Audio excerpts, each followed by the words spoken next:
So welcome everyone. If you've never been here before, this program is being offered by Volunteers for Israel, which is the only organization in America that facilitates civilians volunteering on Israeli army bases based on need. If you're interested in volunteering, things are starting to open up. I'll talk about it in a second, but feel free to message me directly and I'd be happy to talk to you about it. So having said all of that, we have Julia here for our presentation. If you're looking for Steve, he fell while running, slipped on some leaves. He's going to live, but he wasn't up to running the program, so it's just me today. If you have a question during the program, feel free to message me privately if it has to do with Volunteers for Israel. If it's a question for Julia in the presentation, please post it to everyone, and Julia will read the questions at the end and answer. And then post-program, there will be a schmooze, as there always is. If you want to stay with us, talk about what's going on in your life, talk about Israel, talk about travels, talk about musicals, whatever you want, we're doing it. Sometimes you watch me make dinner. It's just whatever goes. So Julia, the show is yours to talk about these 7 synagogues. Welcome, everyone. Thank you. Thank you, Lana. That was a lot of updates. I still cannot see Joni's email. Oh, okay, now here it is. Okay, now I can see it. Great. It just made it to us. Okay. So welcome everybody. I'm so sorry Steve is not with us. I hope he will be next time. And before I start today's presentation, I would like to mention next week's presentation, which will be by Lieutenant Colonel Shai Shul, who is currently in the U.S. And he served in the Israeli army for 25 years in a row. And he's going to share his experience, his knowledge, his understanding of what a meaningful service in the IDF is. And I think he will be able to tell us a lot, and we will understand so much better. And I believe it will be an eye-opening presentation. So I'm going to be there, and I hope to see you all there. So that's going to be next week. While this week, just as Ilana said, we are going to talk about a few of the ancient and wait. Okay, I'm almost there. Yeah. Okay. Can you see my screen? Yeah, Ilana? Okay, great.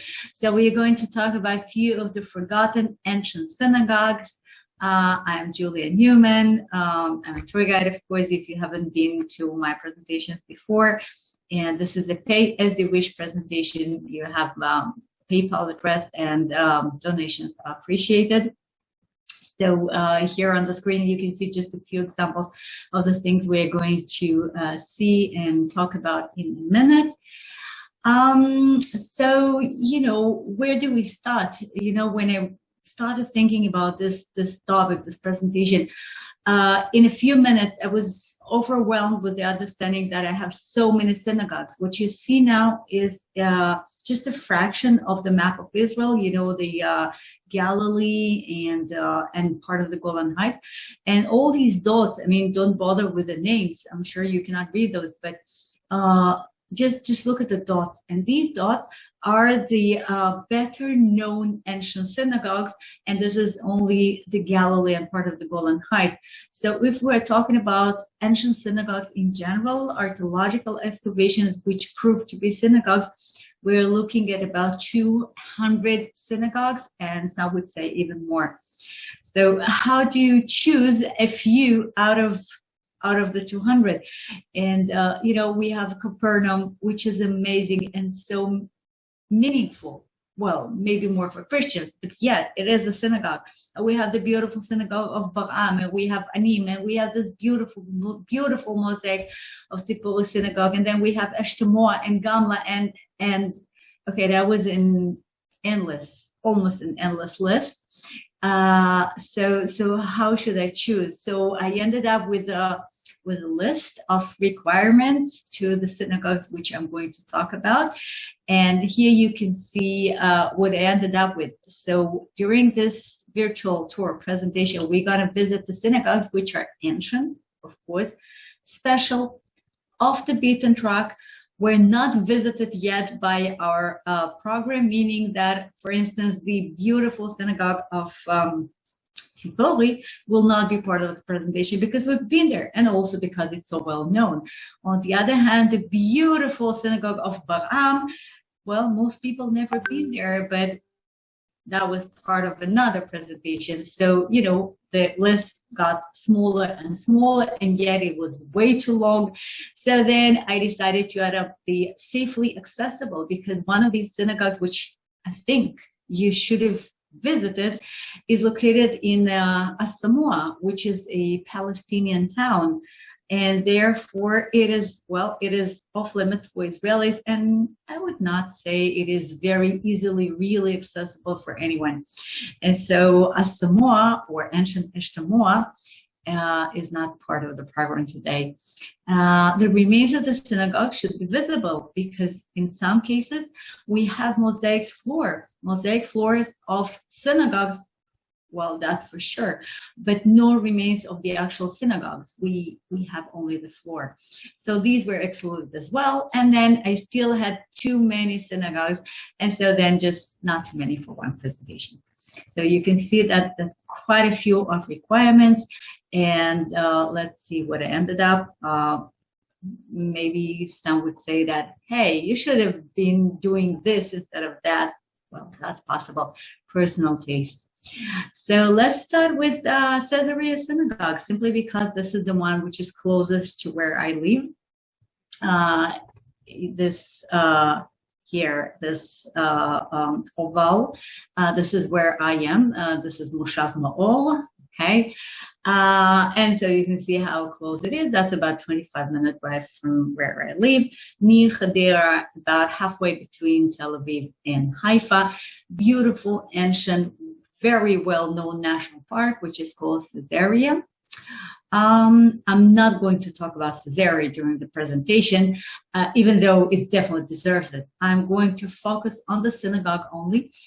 And this is weird, but this is true. I mean, even though Caesarea is such a well-known and famous location, most people never been to the Synagogue of Caesarea. Even more so, most people have never heard of that synagogue. Most people have no idea that it exists, and actually it does exist, and actually it has such a great meaning to Jewish history. So that's what it looks like. Okay, beautiful sunset. We are sitting now next to these gentlemen. I was guiding them a few weeks ago, and I like the photo. So we are sitting in the synagogue. This is the floor of the synagogue. This is the level of the synagogue from the 4th, from the 5th century. And not that many remains. But again, the significance is great. So this is a recently restored mosaic mentioning a person whose name was Yoalis, who apparently donated money to the restoration of the synagogue, maybe placing the mosaic itself. And that synagogue is, it has to do with Rabbi Akiva, one of the greatest rabbis of our history. The spiritual leader of the Bar Kokhba revolt, the last and final revolt, when the Jews tried to get rid of the Roman Empire, tried to reestablish their independence. That revolt took place some 60 years after the Great Revolt, after the revolt when Jerusalem was ruined, and the temple as well. So we know from the scriptures that Bar Kokhba was teaching in the synagogues of Caesarea. And even though this synagogue, as I said, is from the 4th, maybe 5th century, meaning much younger than Rabbi Akiva, but we do know that there was a more ancient and older structure which was hidden below the one we can see now. And normally when you have a synagogue, when you have a shrine, when you have a temple, so that temple will be built on top of another temple. We have that tendency of preserving the sacred places. So if this is a synagogue in the 5th century and there is something down below, chances are that down below we have another synagogue. And if this is so that was one of the synagogues where Rabbi Akiva was teaching before he was caught and assassinated by the Romans at the amphitheater of Caesarea, which is just a few minutes walk away. Now, there is a little video made by the Israeli Antiquities Authority, which I would like to share. It is in Hebrew, so we will mute it, but it will give you a good idea of what this place looks like, and that video is a bit better than the videos I can do for you. So this is Eldad. He is an architect for the Israeli Antiquities Authority, and what he's doing now, he's basically walking on the beach towards the synagogue. You can see these ruins. And these ruins you see now, they do not belong to the synagogue, but rather to the most ancient settlement, which used to be there before Caesarea was established by King Herod the Great about 2,000 years ago. So now he was walking through this most ancient ruins, and now he is ascending to the recently restored synagogue. It was first identified and partly excavated in the early 40s, and then it was restored, reopened to the public just a few years ago. Now, these are the beautiful capitals of the synagogue which are found there, and this is a broken inscription which has the 24 shifts of the priests which used to be working in the temple. Now, this sort of inscriptions were normally placed in synagogues. Even though the temple does not exist for centuries now and the priests are not doing any service any longer, but we still have the same shift as it is mentioned in the Mishnah during the existence of the temple. Another part of the synagogue, this was probably an open air courtyard, and then down below are the more ancient finds. Now, this beautiful capital with the menorah on it, which you could see before, and the broken inscription, they're both in the museum. Not in the Israel Museum, as we tend to think, but rather in a tiny little and almost unknown museum, almost as unknown as the synagogue itself, which is located near Caesarea in a kibbutz called Sdot Yam. So this is the Synagogue of Caesarea. I've already said that it probably has to do with Rabbi Akiva. Here you can see another mosaic, original mosaic, which is in situ. I mean, it is still there, which apparently was part of the street, which was running right next to the synagogue. So what is so important about the synagogue? I mean, except of Rabbi Akiva. So the story goes like that. The Great Jewish Revolt, I'm pretty sure you all heard about it. You all know this term of Great Jewish Revolt and the tragic result of it, the destruction of the Second Temple. Actually, the fact that, I will be back to it. Some restoration works of the mosaic. Here, this is the result. This is the slide you saw before. Okay, I will stop the video. And how do I get back to, oops, wait a minute, I did something definitely wrong. Sorry. Okay. Except of being connected, except of being associated with Rabbi Akiva, this synagogue is probably the synagogue which is mentioned so many times in the scriptures, being the synagogue of the revolt, the Knishta de Morduta. This is the term in Aramaic. And according to Josephus Flavius, the whole Great Jewish Revolt, the whole thing which led to the ruining of the temple, the event which, we commemorate every 9th of Av every year. The whole thing started with a little fight, a little It was not even a war. I mean, it was just a group of nasty pagans trying to get Jews in Caesarea annoyed. What they basically did, they brought pigeons and they made sort of a fake sacrifice, so sort of a mocking sacrifice of these pigeons, sort of imitating the real sacrifice in the temple. And that took place near a synagogue in Caesarea on Shabbat. So as you can imagine, as soon as the Jews ended their studies in the synagogue, not yet prayers, because the temple was still there. But as soon as the Jews ended their studies, they went out of the synagogue and they saw these pagans making jokes out of sacrifice. So a battle started, and that battle led to another battle, which led to another battle, which eventually, 4 years later, uneventually led to the destruction of the temple and ruining of Jerusalem.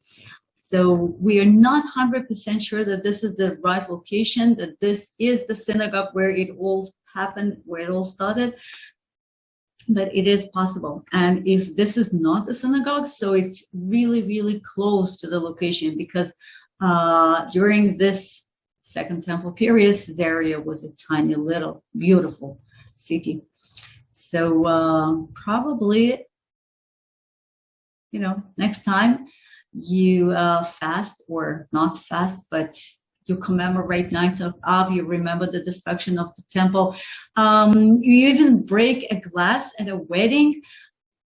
So to remember the destruction of the temple, do remember the Synagogue of Caesarea, which is almost unknown, and yet that might be the location where it all began. And if you are in Caesarea, so I suggest you visit this beautiful, beautiful beach, which is called the Aqueduct Beach. This is a tiny fraction of the water supply system, which was built during centuries by the Roman, the Byzantine Empire, to supply water for Caesarea as it grew bigger and bigger. The aqueduct is not functioning for centuries now, of course, but it is still there. It's partly excavated, and it is one of the most beautiful beaches in Israel. So this is a tip if you visit the synagogue. So from here, we should start driving up north to Lower Galilee. These are the Gilboa Mounts. We saw the Gilboa Mounts not long ago when we were visiting Beit Shean. And now we are not driving all the way to Beit Shean. We will stop in Kibbutz Hefziba to visit Beit Alfa Synagogue. This is a bit confusing, because we have Kibbutz Hefziba and we have Kibbutz Beit Alfa. They are located one next to the other, but the synagogue of Beit Alfa is located in Kibbutz Hefziba. Okay, it is a bit strange, but that's historical reasons. So let's go to the synagogue. This is what Kibbutz Hefziba looked like in the very beginning of its existence back in 1923. As you can see, no houses, just tents. Very typical photo for a start of a kibbutz. And when the kibbutz was just born and they were starting working on their first field, they accidentally found a beautiful, amazingly preserved mosaic, which was later identified as a mosaic floor of a synagogue. It was excavated by one of the greatest Israeli archaeologists, Professor Eliezer Sukenik. Here you can see his photo. Eliezer Sukenik was the one, if this name sounds familiar to you, so he was the one who bought the first Dead Sea Scrolls. He also happened to be the father of another very, very famous archaeologist, Yigael Yadin. While Yigael Yadin might be familiar to you because he excavated Masada. All right, anyhow. So back in 1923, the young kibbutz members started working on the field, and they found a mosaic floor they called Eliezer Lipa Sukenik, and the rest is history. So we even had a stamp issued dedicated to the mosaic floor of Beit Alfa Synagogue. And back in 1952, as you can see, this is a part of an article which was published in the newspaper back then about the building which was built on top of the mosaic floor in order to preserve it. So it says that from the outside, the building is not much different from the adjacent hayloft. Only a faded note informed you of the place. A kind member of the kibbutz tried to get the friend holding the key. The key was not found, and there was nothing left but to peek. Okay, now, as you can see, things are quite different. This is the entrance, very nice, very well kept lobby, I would say, of the synagogue. So this is what you first see. You can see myself sitting down here, and as you can see, I am alone. I mean, you are with me, but otherwise, I am the only visitor here, and this is a shame because, well, this is why I included this synagogue in the presentation, because somehow, even though it has such a beautiful lobby, it belongs to the National Parks Authority. You have to pay money to see it and all that. And somehow people very, very rarely visit. And this is a pity.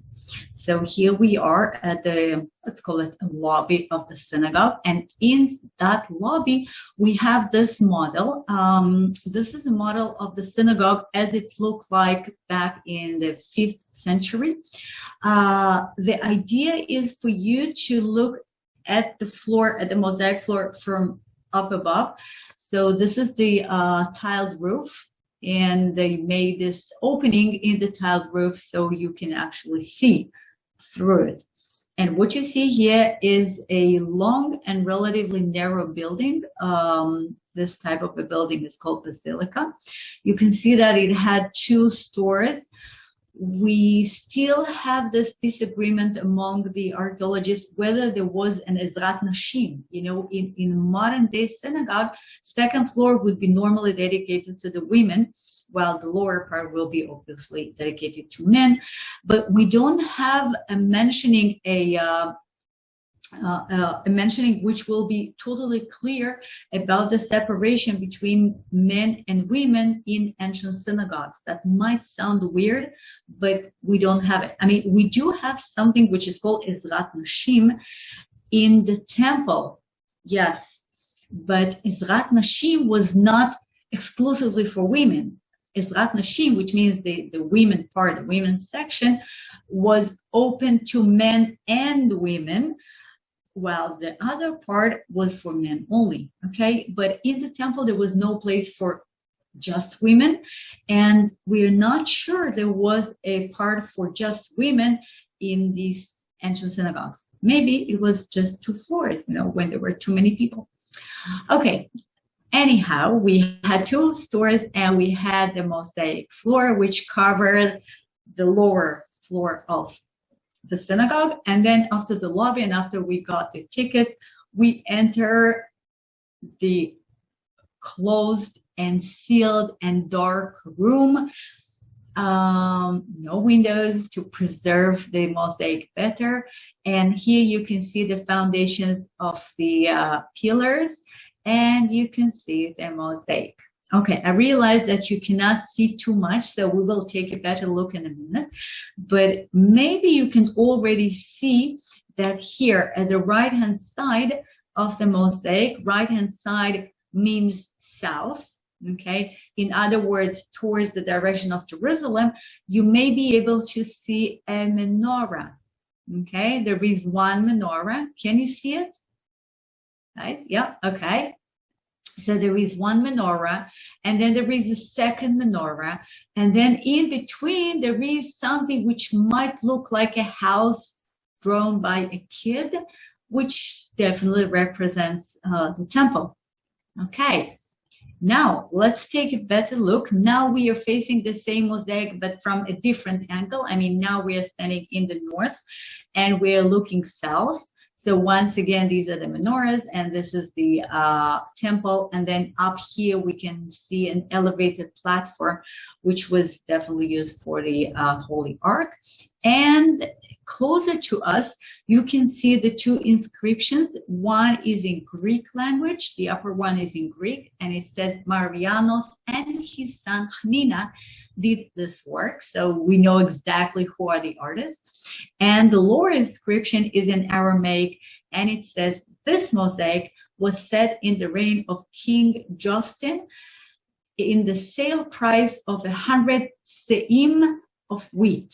Okay, se'in, one se'in is approximately 40 liters, approximately 10 gallons of wheat. And the wheat was donated by the villagers. Okay.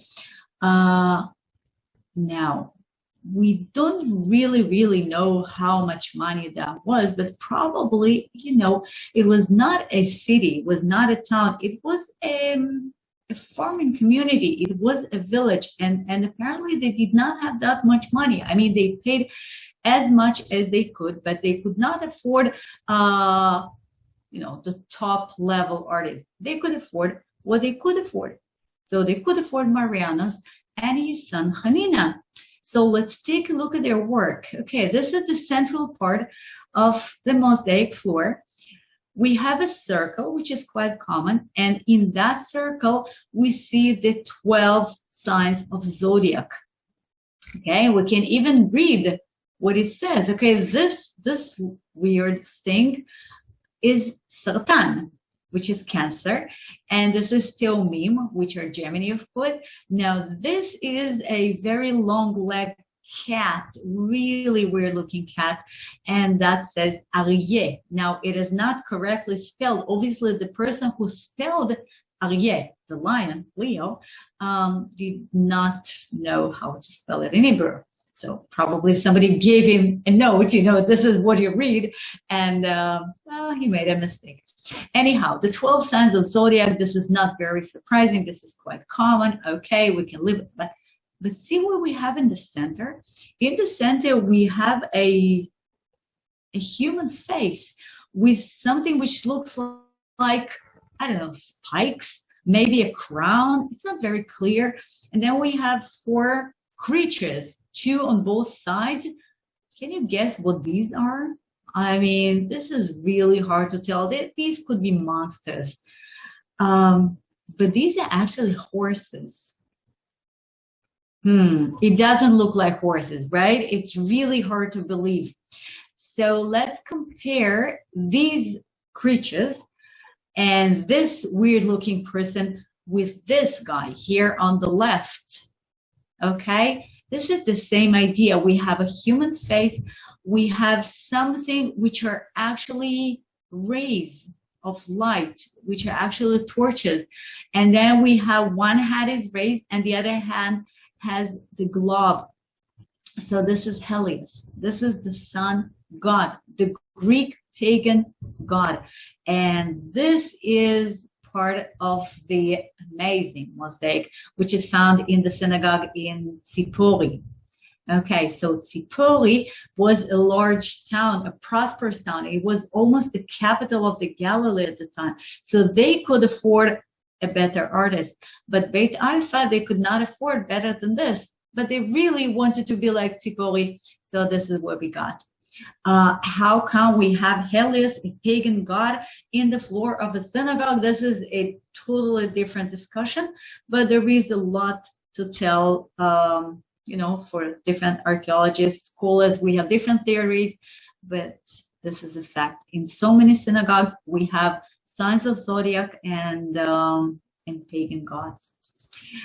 So this is another part of the same mosaic. Okay, again, can you tell what it is?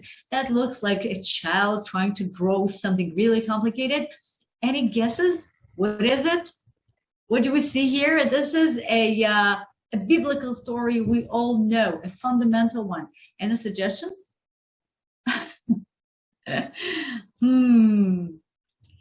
Okay. So this is the binding of Isaac. Okay, this is the binding of Isaac. You can see the altar with flames. You can see another monster-looking creature with a knife. Okay, that's supposed to be Abraham. And here, this is really hard to tell what we see, but this is Isaac.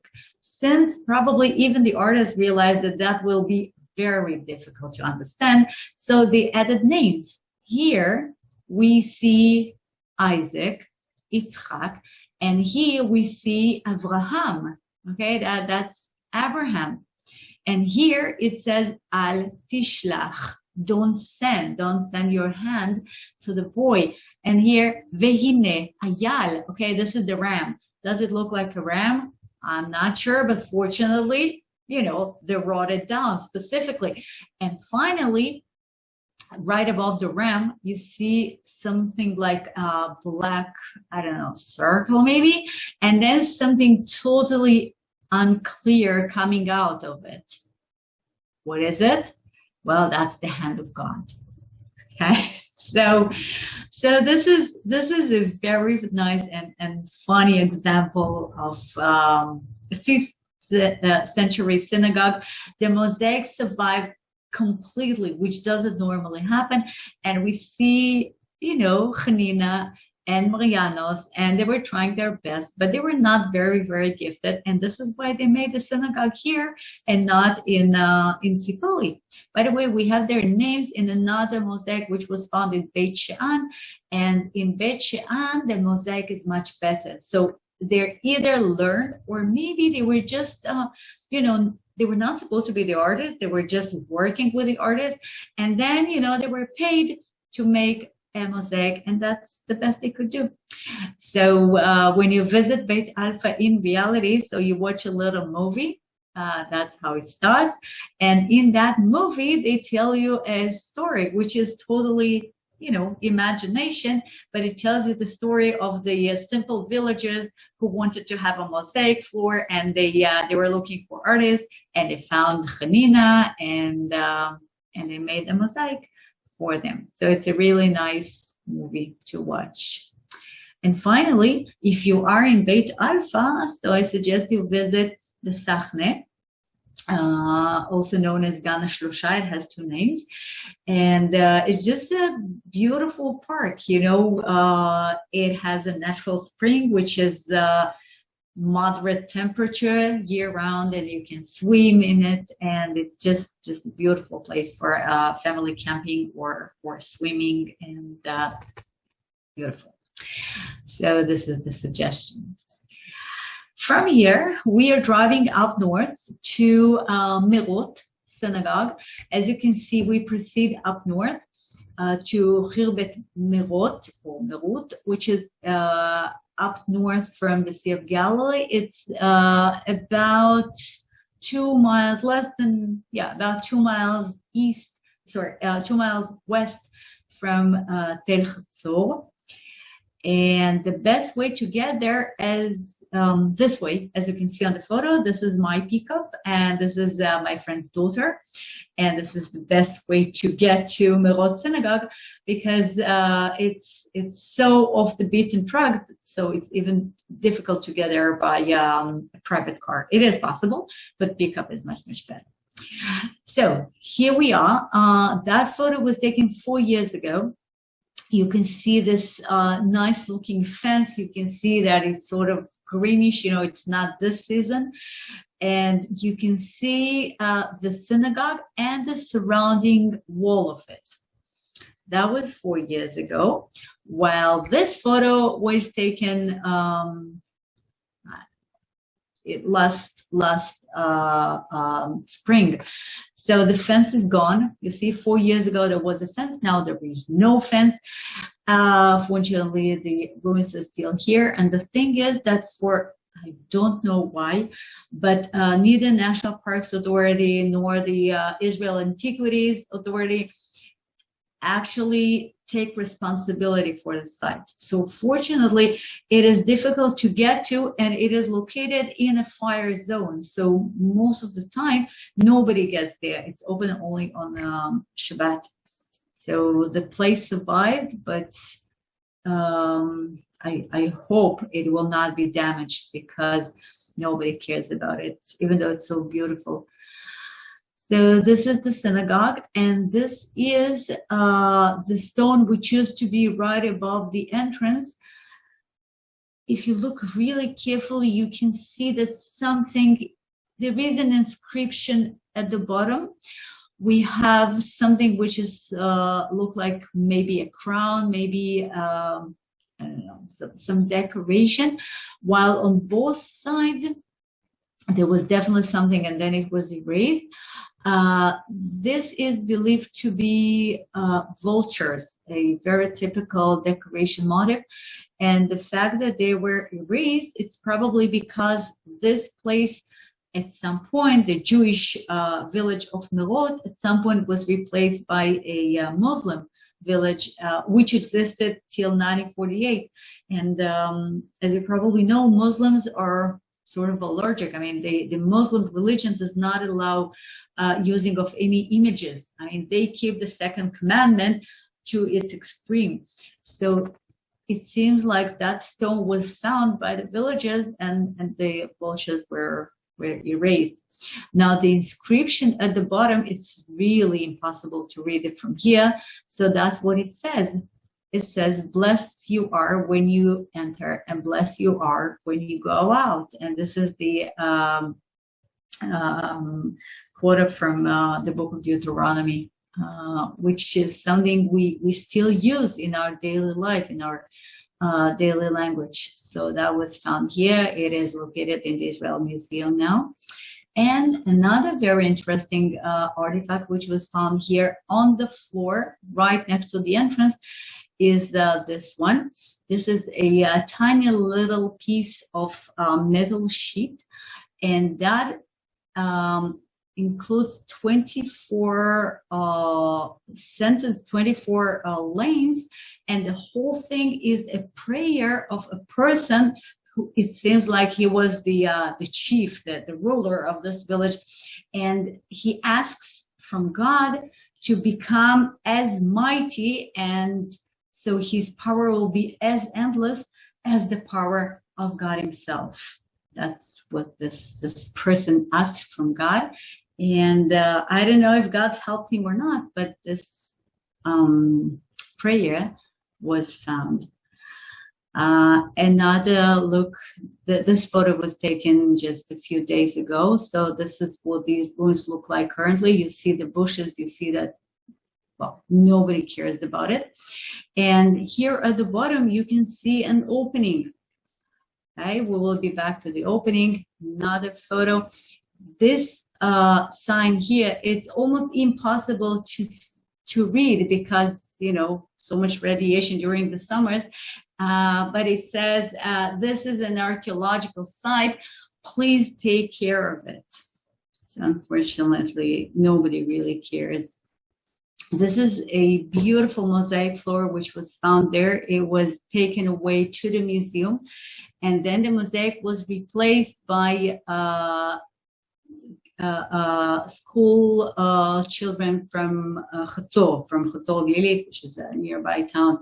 Actually, it is a very exact replica of the mosaic which was found. So you can see, again, a person, you can see a sword maybe. This is the original mosaic. This is what it looked like. The archaeologists suggest that this is King David. Okay, maybe why not? Even though here the name is Bar Shimon. Bar Shimon.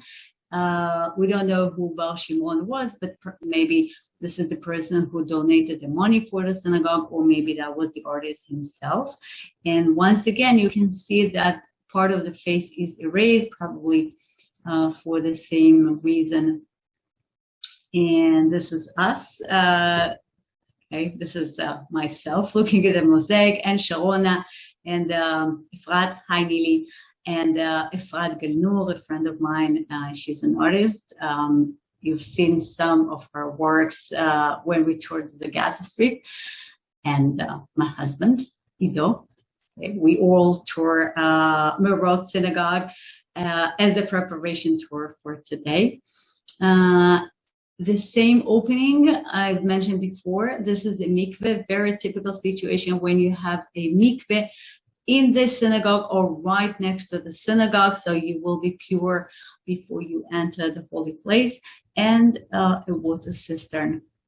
All right, we can walk downstairs into the mikveh. It is a small one, which also means that the village was a small one, and no water today, but the mikveh is there.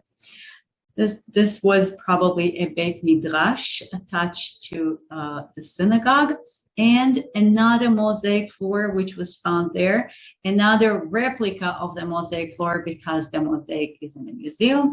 And that is, okay, it's a bit difficult to see, but here on the right you see an animal and it has horns. So this is a ram. And here on the left, this is some doggy sort of looking animal.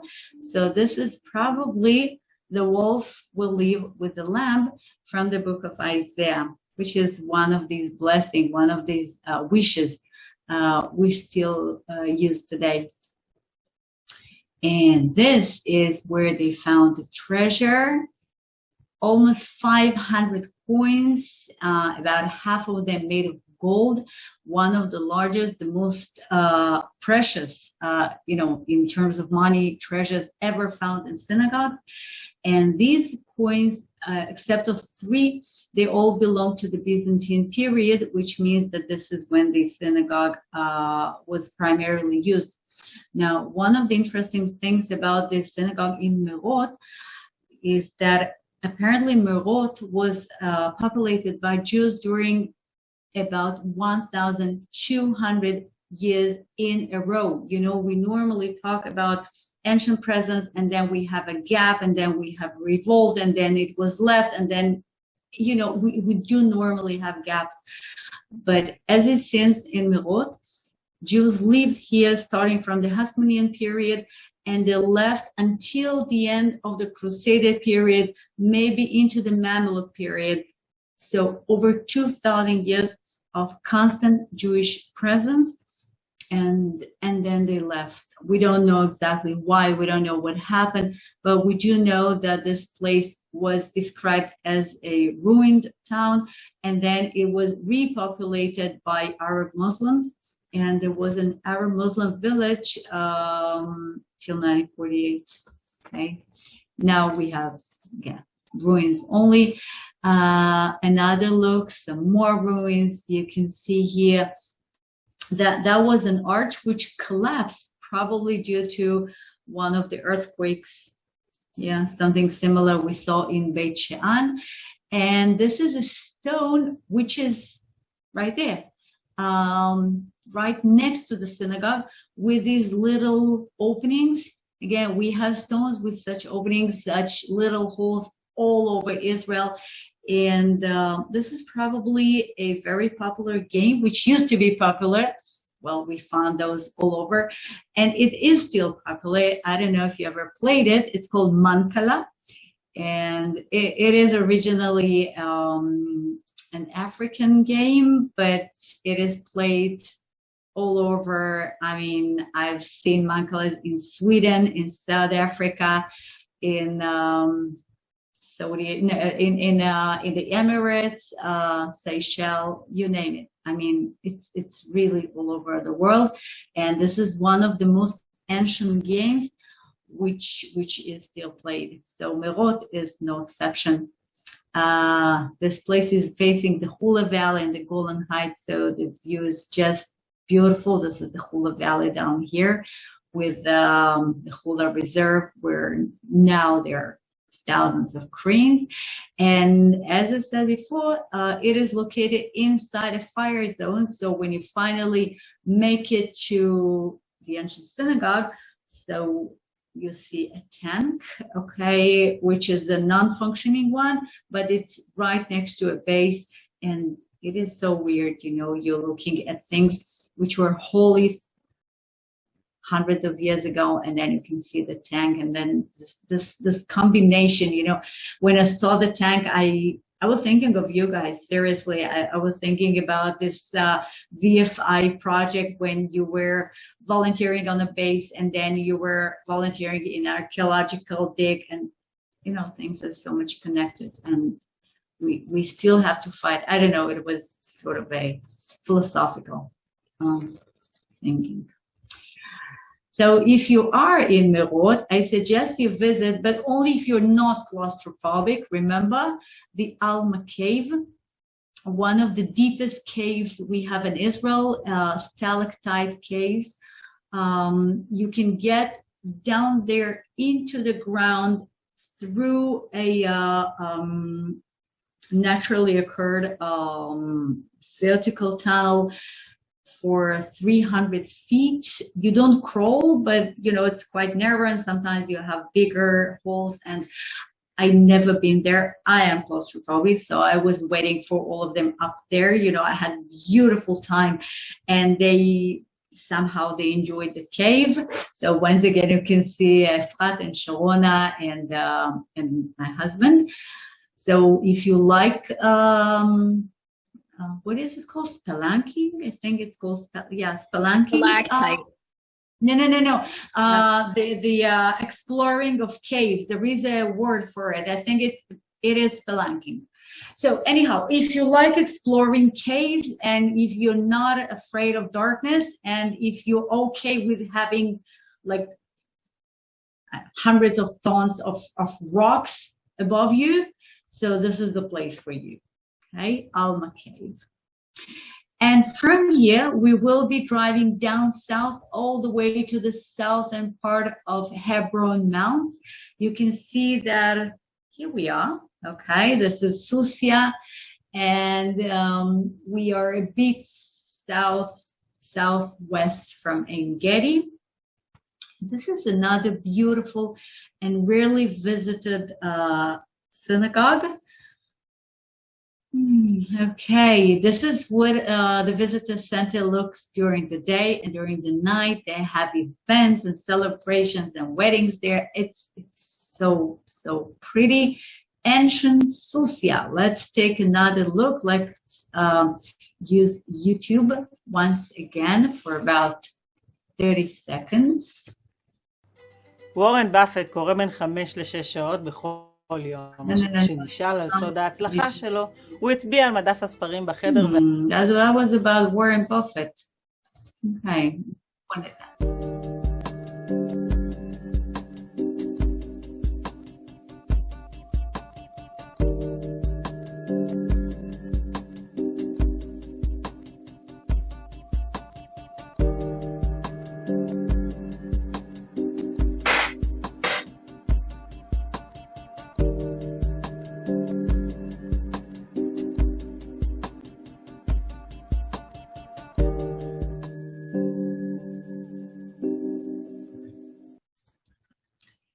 So this is the Synagogue of Susia.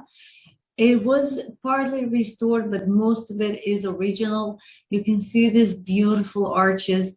You can see the facade of the synagogue with the pillars, and you can see a wedding. I mean, this synagogue is an ancient, but sometimes it is a working one. It is used mostly by the local modern community called Susya, religious Jews, and for them celebrating a wedding in a synagogue from the 7th, 8th centuries AD. I think this is amazing for everybody, not just for them. In that synagogue, you can see the Rolling Stone, not the singer, but the actual stone. You can see that it is round, and the Rolling Stones were used in order to seal it. It is basically a door, but this is a door which is very, very heavy and quite difficult to open, and so you don't normally open and close that door. You close it for once. So such Rolling Stones were used in tunnels, in escape compounds, and in tombs. Okay. So once again, we have the little bima here, and once again, we have a mosaic floor, much better than the one in Beit Alfa, with menorahs. And this is, it was found broken. So what you see now is a restoration out of the broken pieces of marble, which were found in there, in the Synagogue of Susia. And so that was probably the sorag. I mean, it is believed to be the sorag. The sorag is a little fence which used to separate the Holy Ark from the audience. Later, by the way, it was adopted by churches. And so in ancient churches, you would always have some separation between where the altar is and where the worshipers are. But this is the sorag. This is the original fence from Susya. And this is the original menorah, which was found there. So today, the whole thing is restored and placed in the Israel Museum, but the mosaic floor is still in Susya itself. Now you can see it better, the temple and the menorahs, and you can see the shofar, and you can see the lulav. I mean, there is nothing more Jewish than the synagogue. And here we have another mosaic inscription in Aramaic dedicated to the one who gave the money. As always, what is special about Susya, among other things, and except of the fact that it's just so beautiful, the beautiful location, is that the best time when Susya was the most prosperous is the 7th, the 8th, the 9th century, which means the early Arab period, which is exactly when most communities were abandoned or they got smaller, or the synagogues were ruined, or, I mean, for most part, the early Arab period is a disaster. But for Susya, this is when they became at their best. Why and how? Again, we have different theories, but that makes Susya and its synagogue so unique. And if you are in Susya, I suggest you visit Khirbet Anim, which is another Jewish village from the Byzantine period, with another synagogue with a different story to it, but that's some other time. 12-minute drive from Susya. And then we shall drive back north. This time we are going to the Golan Heights. You can see that this is the Sea of Galilee, and then northeast, okay, southern Galilee. This is the Dir Aziz Synagogue, which was found and identified and excavated after the 6 Days War, made of basalt, of course. Here, another angle of the same synagogue. It was partly restored, a basilica-looking structure, but instead of, usually, we enter from the narrow side, and then the Holy Ark will be in front of us at the other side of the narrow wall of the synagogue. This time, because of the slope, probably, it was impossible to build a synagogue in this usual way, and so you enter from this side, from the east, which is according to the halakha, but most of the synagogues don't follow the halakha, so probably it's only about topography. You enter through the narrow wall from the east, and then you are facing the south, which is on your left-hand side, and this is where the bima was. Beautiful structure, beautiful location. Another restored arch through which you can see the rest of the Golan. While here on the right, you can see what it looked like before the restoration. So this is what it looked like immediately after it was found and excavated. Well, this is obvious that it was a beautiful and mighty and, very impressive structure. Again, identified as a synagogue, even though we did not find a menorah or anything like that. But that was definitely a Jewish town, and a central public structure must be the synagogue. Some decorations found on spot, and this is the stone which, that's interesting. Again, I'm not sure you can see that it's something is written on it. Here there is an A, and here there is a Z. Okay, to make the long story short, that's what it says, okay? Azizo. And that Azizo probably is the name of the village, maybe again of the person who made the synagogue. We don't really know, but this is a definitely ancient inscription. I mean, that inscription is same age as the synagogue, meaning approximately 15 centuries. Now, the name of the synagogue is Dir Aziz. Why? Because that was the name of the Syrian town which used to be there before 1967. So I'm not sure the Syrians had any idea about why do they call their village Dir Aziz, but this is why, because of that stone. So the name was preserved for, centuries in a row. And if you are in Dir Aziz, I suggest you camp at Ein Kanaf, which is a beautiful spring, which is right there at the footsteps of the synagogue, which was, again, restored, partly made more convenient, and families can camp here. The girl is my daughter. This is Yael. Quite a few years ago, she was very happy about the camping and the campfire and everything. So she made a chain of potatoes, and she was so proud of herself. You see the potatoes here on a metal cord, okay? So she was so proud of herself, so she was not willing to give it away, so she was just walking around with a chain of potatoes. But eventually, they did make their way to the campfire. And the last but not the least, and this one has to do with the next holiday we're going to celebrate. This is the Synagogue of El Umdan, another Arab name, another Arab village which was there. And the synagogue was excavated and identified some 15 years ago, and it is located in Modi'in. While Modi'in is a modern city, which is, almost halfway between Tel Aviv and Jerusalem, well-known, large, very successful, very nice city. And that Modi'in, which was established some 30 years ago, was named after ancient Modi'in, which was the hometown of the Hasmoneans, of the Maccabees. And it was decided to call Modi'in after ancient Modi'in because right next to it, but on the other side of the Green Line, in the Palestinian territories, there is an Arab village called El Midia. So this is the area where the Maccabees came from.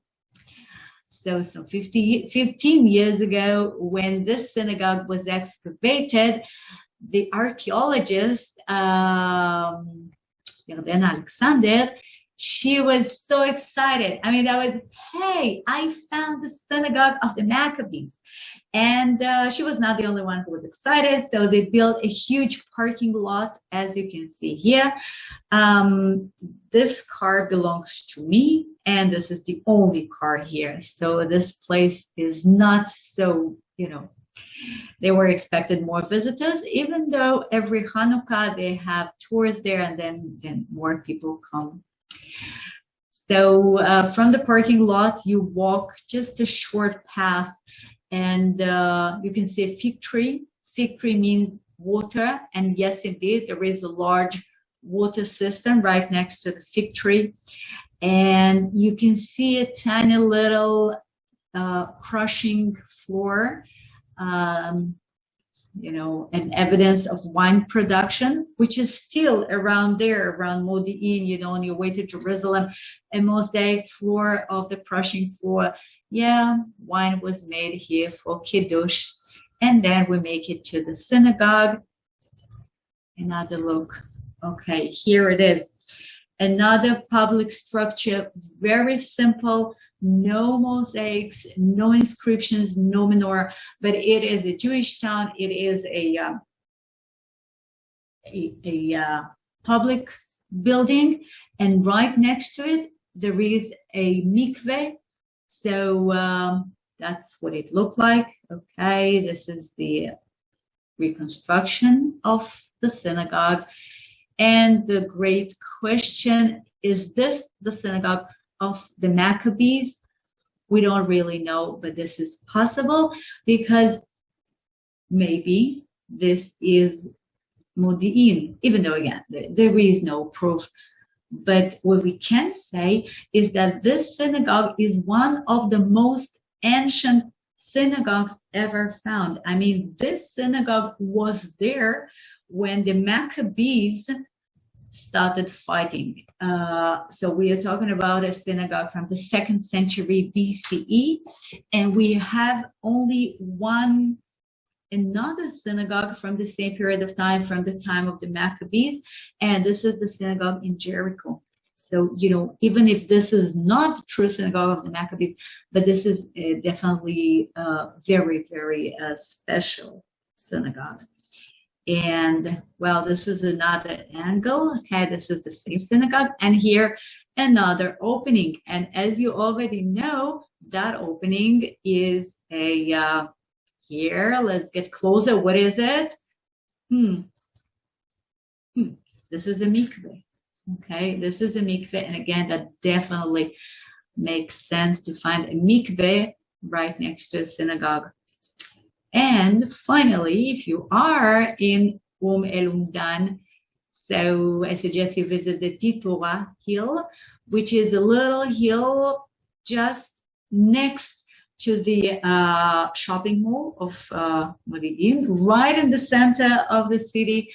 And you can see some beautiful views of the city and the surrounding Jerusalem Mount. And you can see some sabres plants, sabres fruit. And this is a water reservoir, which is surrounded by these weird looking things, which are supposed to resemble the torches of the Maccabees. So it's all about the Maccabees.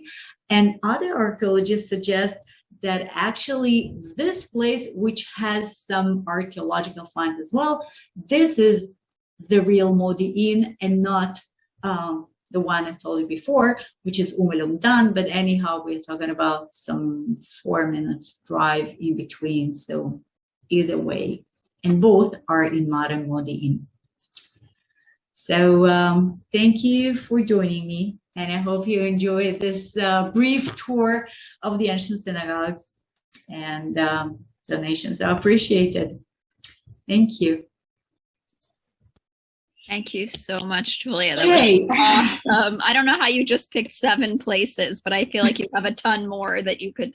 Oh yeah, of course. No, I made a list. That was a long list. And then I started, erasing because, because I will not even start telling you about how many more there are. And I was like, oh, but this is amazing. And that is, and this mosaic, but okay, I told you what were the reasons, and I feel like so many tours just take, there's so much to see in Israel. So many tours just take you to all of the hot spots, and there's just so much more than that. And just one of the positives of going on tours in real life with you is that you know all of these other spots. So hopefully we'll be able to join you soon. Yeah, I hope so too. I mean,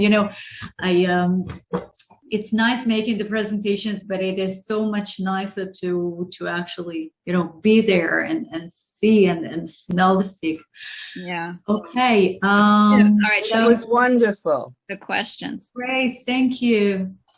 Okay. So let's see. I'm looking for the questions. Did Moshav Maor host the girls softball tournament? Yes. That's true. Yes, we do have.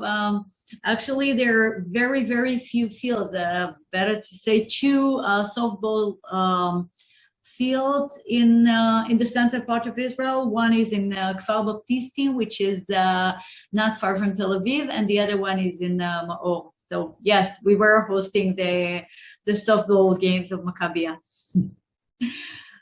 Yeah. Okay. Harry, is there any idea as to how old the previous below the present Caesarea Synagogue? Okay. Well, We don't have a proof to whether it was a synagogue or it was not a synagogue. Okay, that should be said. I mean, we do have that structure from the 5th century, the one we saw in the video, which is identified as a synagogue, and then down below we have ruins of an older structure, but we cannot identify that older structure because in order to identify, you have to remove the upper one. So it was not done. So we don't know whether there is a synagogue down below, but we suppose that there was, because we know from other places that if you have a synagogue, so it will be placed on top of an older synagogue. And it makes sense because there is a continuity of Jewish life in Caesarea. And, if you build a synagogue, so you would normally build it on the same spot. So that's the answer. There is a structure from the 2nd and the 1st centuries AD, hopefully a synagogue. Okay, Valerie, you've seen the Beit Alfa synagogue. Okay, it is beautiful. It's funny and okay. It's really lovely. Yeah, it is. It is really lovely, and you can really you can actually feel these people, these peasants who wanted to have a proper mosaic floor, and they could only afford this. Yeah, I love it. It's so well preserved. That's what's amazing too. Yeah, that's amazing. It is so well preserved. Right. Well, at Hashlosha, don't forget to tour Gan Buru, an Australian zoo. That's true. Yeah, kangaroos and wallabies. Yeah. The metal sheet at Merot Synagogue. What kind of metal? Copper? Or it is copper. It is copper. Potter said that spelunking. Yeah, exactly. As I said, exploring caves is spelunking. Is that not for me? Gail, hey Gail, good to read you. I didn't see it before. So, what door did the Rolling Stone close? Okay, so in this particular, we have different doors in different locations. Most of them are tombs. Okay, we know of many tombs with the Rolling Stone of that kind. But in this case, that was an escape tunnel. There is an escape exit from the synagogue. So it seems like the synagogue served as a fortress, as a shelter in case of emergency, because that was the largest structure with quite thick walls. So it seems like it's not saying there is a tunnel which goes from the synagogue into the fields towards the north. And then if you're out in the field and then there is something happens and you need to escape, so you can get into the tunnel, you can run into the synagogue, and then there is the Rolling Stone which locks that entrance. This is another unique feature of that synagogue. We don't know of any other escape tunnels with a Rolling Stone in a synagogue. That's like the whole constellation is very special. Okay, I thought the halacha was to face the east, not enter from there. Well, it's not quite so. I mean, the halacha in the Tosefta specifically says that the entrance should be from the east. Okay, that's specifically mentioned. But we do know that in most cases it was not observed. Okay, like if you look at most ancient synagogues we currently know, the entrance will not be from the east. Now, the location of the Holy Ark depends on the direction to Jerusalem. So you do pray towards Jerusalem, you do place the Holy Ark at the direction of Jerusalem, but it's not necessarily east, okay? If you think of it, so suppose you are in the Galilee, so then Jerusalem is south. And as I've showed you in Beit Alfa Synagogue, the bima will be at the east, at the south wall. So you will always pray facing Jerusalem. I mean, if you are in the States, so yes, you should face east. But if you are in the Galilee, so you should face south. Okay, so yeah, so Bob said, yeah, I was supposed to face Jerusalem, right? Yeah, in this case, well, in the case of Beit Alfa, it's south. In the case of Susya, it is north, right? Okay, right. So donations.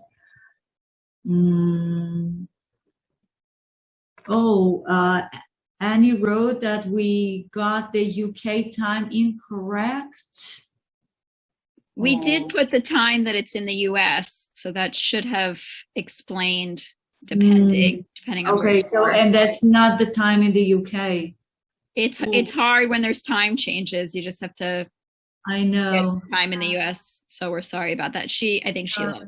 But it shouldn't happen again because times I think are changing at this point. By next week we should be good. When will you change your time? Saturday, I think. Sunday morning. Saturday? Okay, so next week. Yeah, we should be fine. Okay. Well, that seems to be all. Okay, great. So if you have any questions and want to unmute. Yeah, you're welcome to unmute yourself and talk to me. And for those who are still with us, I just like to remind that next week presentation is with Lieutenant Colonel Shai Shul, and he will be talking about his experience of meaningful service in IDF for 25 years. Shalom, shalom, shalom, Julia. Hey, hi, Ina. I didn't see you before. Hi. I'm here. Okay, great. Good to see you. How do we send a donation if we don't have PayPal? Mark, I just answered you twice in the chat. It's on the chat. I had posted it on chat and then you asked me, so I reposted it. Got you. Got it. You. Thanks. Okay, got it. Thank you. Sure. And thanks for the tour. Very interesting. Great. Thank you, Mark. Thanks so much for donating. Welcome to Israel anytime. The synagogues are right here. Thank you. I'm going to visit the Great Synagogue. Okay. All right. Good idea. Julia, hi. Yeah. Hi, Barry, Carol, hi. I was missing you last time. You haven't come to Mozart. I wanted to come, believe me. I have thought about another program in the future. You talked a lot about mosaics being moved. We saw some information about that, but it might be interesting to have an archaeologist to tell us how they take mosaics from the floor and they roll them up and they put them in the Israel Museum and they put a replica down. Right. Yeah, that's okay. So I don't know if we can make the whole presentation about moving mosaics, but we might have a presentation about mosaics in general, and then that of course will be part of it. Yeah, I will. Actually, a friend of mine, she is an archaeologist, she's an artist, and she is currently working on making a replica of one of the most amazing mosaics ever found, or at least I believe so. And she will be able to tell us all about ancient technique, modern technique, and mosaics. That's possible. Okay, thanks for reminding me. Julia, how do you know so many people? I don't understand. You know someone who does everything. Well, being a tour guide, you have to know so many people because, we have different specializations, we have different areas of interest and guiding, and you just, you meet so many people and you talk to. Yeah, and we get to benefit from it. Carol, were you about to say something? You read my mind. I was thinking I would love to come to your friend's studio and watch her do that, because ever since we went to Bet Shan and worked there, and there were people in little sheds just doing mosaics, and I was fascinated by that. I'd love to do it. Yeah, well, she's... Next time you come visit my parents, it's just around the corner. You can literally walk there. From Seriously, hi. Hey, Shalom. Okay, so that friend of mine, I just mentioned Sylvie, she's even better friend of Sharona, and yeah. Good contact. In the network. Yeah. And Say hi to your parents, and I'm sorry I missed our birthday. Yeah. All right. Are there any other questions for Julia? Or are we switching to schmooze mode? I was gonna say, Julia, maybe we could do a presentation on mosaic, how to make them. yeah, that's exactly right. That's what she was saying, Valerie. That was the whole thing that she just said. I'm sorry, I walked into the other room. I'm Get sorry. with it, Valerie. Come on. What'd you do, Valerie? You went I to can't think. There's no oxygen up this high. I can't think. Come on, get her some oxygen. Julia, I have a question. Have you been to that new museum in Hadera? New museum in Hadera? Are you talking about the Khan Hadera? The new museum about medical stuff or something? Sorry, I lost. Broke up. Am I frozen? Yeah, you're a little frozen. Broke up. What did you say? In Hadera, it's a medical museum or something. General master. Medical thing. Yeah, something about medical stuff, and it's supposed to be really good, and it's new. No, I've never heard of it. I will start Googling it in a minute. I heard something about it too. Heard about it, a medical museum. Medical museum in Hadera? Oh my God. Okay, I will find out, definitely. I was not aware of it. We'll arrange to see her friends. Okay. All right, I guess those are all the questions. Yeah, it feels like we are back to the schmooze mode. All right. So I will be leaving because a friend of mine has a birthday today, and she's waiting for me to come. So and you have time to enjoy it because it's an hour earlier, right? Early. Yeah, otherwise that would be too late. And yeah, next week it's not going to happen. So thank you again for coming. So much, Julia. This Bye, was amazing as usual. Thank you, Bye. and we'll see you next week. Bye. See you next week. Bye. Bye. Thank you very much. Thank you. You're welcome. That was great. Wow. So you're all welcome to stay if you'd like. If you don't want to stay and talk to us, you're welcome to leave. Up to you. The official program is over and we're in schmooze mode.